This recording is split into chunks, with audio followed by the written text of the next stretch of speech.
Okay, since the bathroom model is on hold for a little while, and I've been thinking about water, whole house water filters, systems.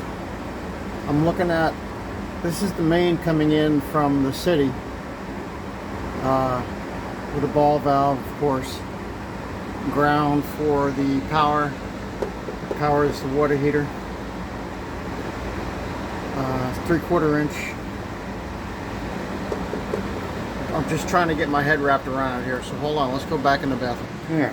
Remember when I said it was going to be a big undertaking? Yeah, see, there's the shower. I can't do anything. The bathroom's on hold. Can't do anything yet because I can't dismantle the shower. I need the shower. So, all right. So here's my main water supply coming in right down there. That 3/4 inch pipe. Then of course it divides out, goes to various places. You know.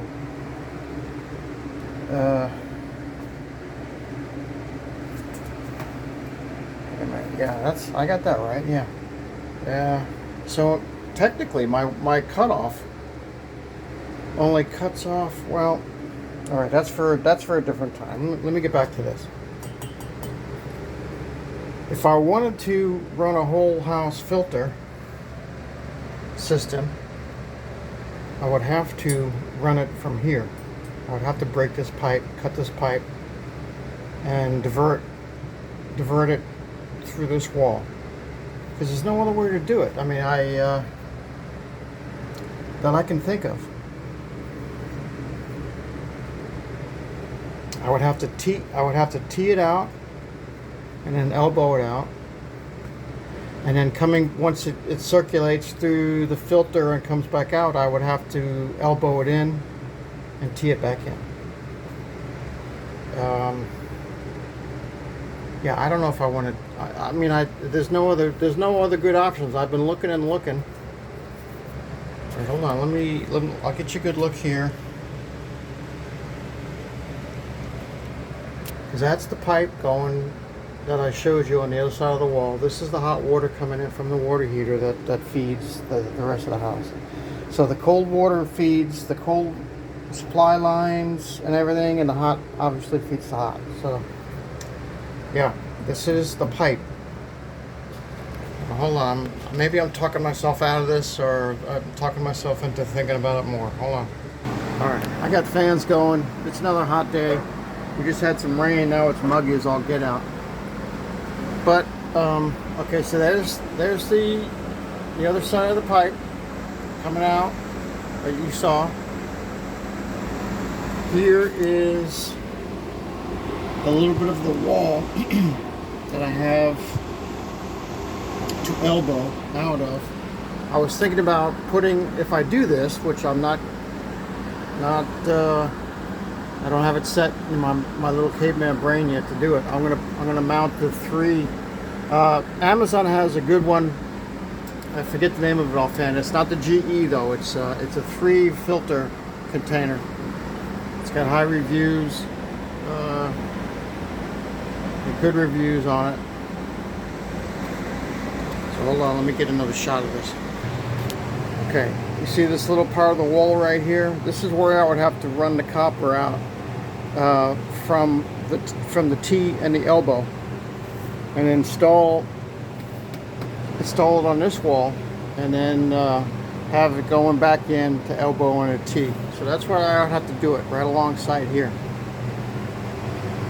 Yeah, I don't know. I might be biting off more than I want to chew, you know. As soon as I break that pipe, I'm committed. As soon as I cut that pipe, I'm committed to finishing it. And I don't know. Hold on. Just as a side note, I'm waiting for my my piece to come in for my Simpure. I see these Simpures all over the place. Like if you search house filter systems, you usually see these as a first step in getting the big sediment out. So I see these a lot now, these Simpures. So I'm waiting for the mail to come. It's Sunday. The only thing I want to do today is get this installed, and I'll make a video out of that. So hold on a sec. One of the reasons I'm thinking about doing this now, since I can't do any work, this is on hold, is because I have this wall exposed. Right? Got the wall exposed, so if there's any time to do it, now's the time. But like I said, as soon as I cut into this pipe, I am committed. There's no, I mean, I can put a collar in. But another thing, there's a 2x here.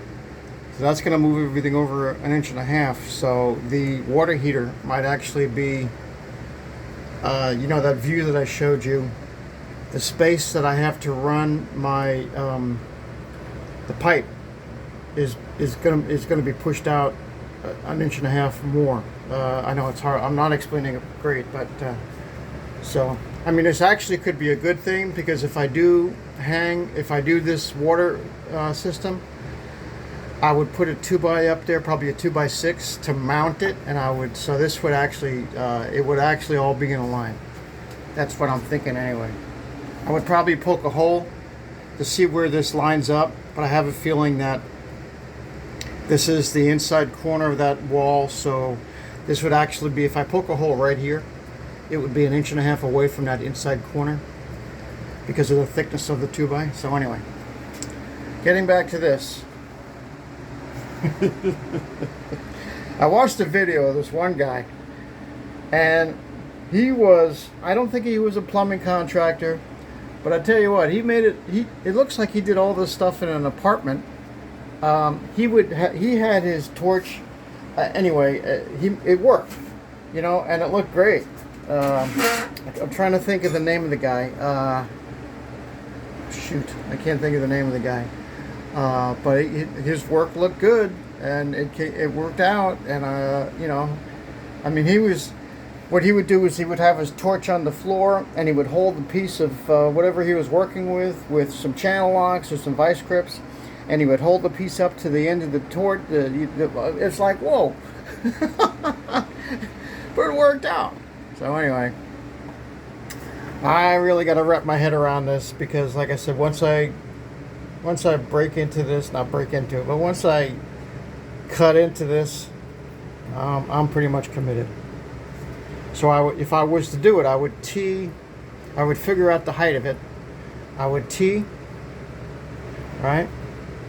Now I don't want to do pecs, not inside this cavity. Well, shoot, I'm already doing pecs here. But this is going to be tile. This is my tile wall, don't forget. That's going to be exposed. That's not going to be covered. So this will be covered.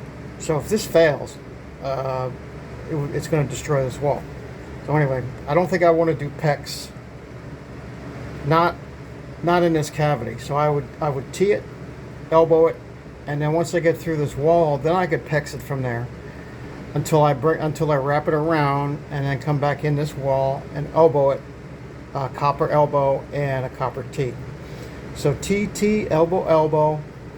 And then on the other side of this wall, I could pecs it if I wanted to at some point. So that's the one nice thing about it, is I can pecs it on the outside, because it's the garage out there. I don't care if if it fails. It's the way I think of it is, if it fails, I'll be able to see it, or if it does fail, it's not going to create a ton of damage like it does, like it would if it's in this wall. If you follow my logic, right? It's like that filter that I put in on the hose. If it fails, it's going to be outside, so I don't really care. If it fails, it fails.